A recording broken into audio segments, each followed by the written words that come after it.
Choosing the right victim is the essential first step in any successful seduction. It's a principle grounded in the recognition that not everyone is open or receptive to seduction in the same way.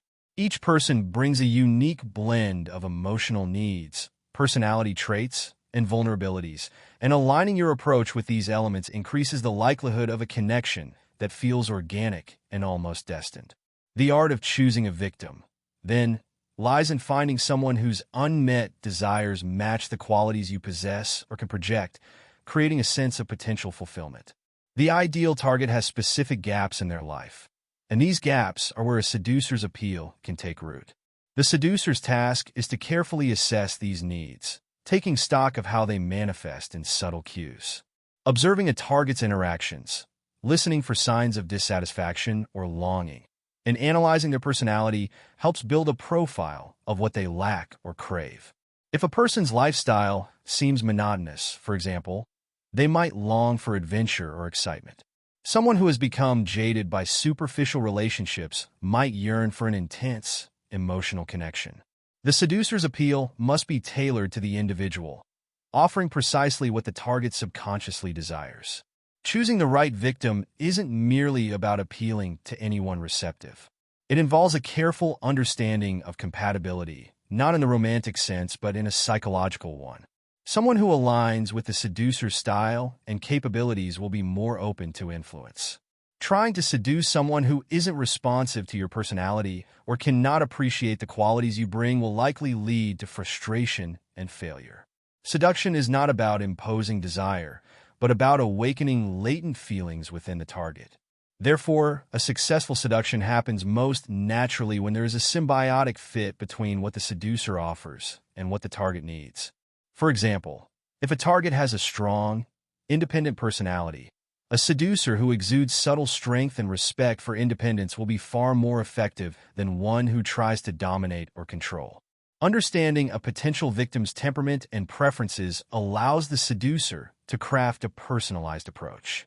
The right target will respond almost instinctively, creating a dynamic that feels less like manipulation and more like mutual attraction.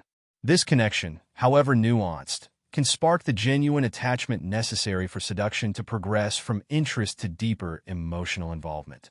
An equally crucial aspect of choosing the right victim is recognizing how susceptible they are to influence. People who are too closed off or suspicious may instinctively resist any attempts at seduction.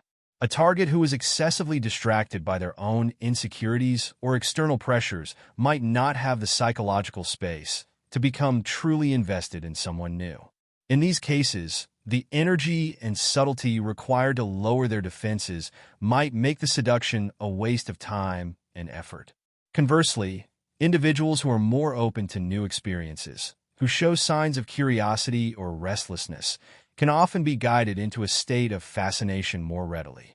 Choosing someone who is psychologically open does not mean they must be immediately available.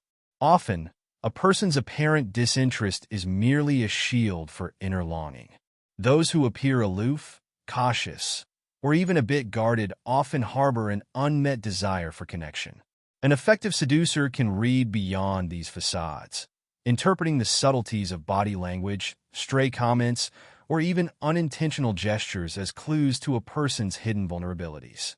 Finding these signs and using them to shape the initial approach creates a sense of understanding and curiosity that can overcome resistance.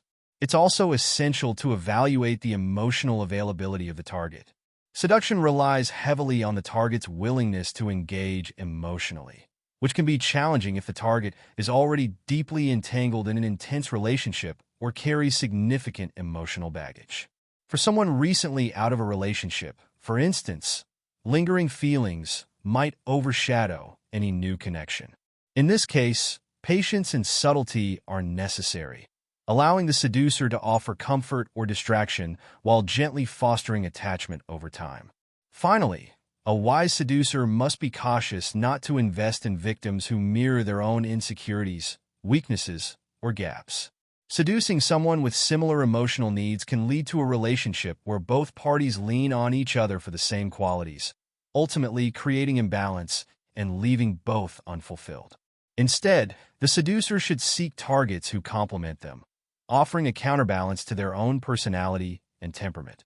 This strategic selection ensures a more dynamic, intriguing interaction, heightening the target's attraction and establishing a relationship in which both parties feel stimulated and complete.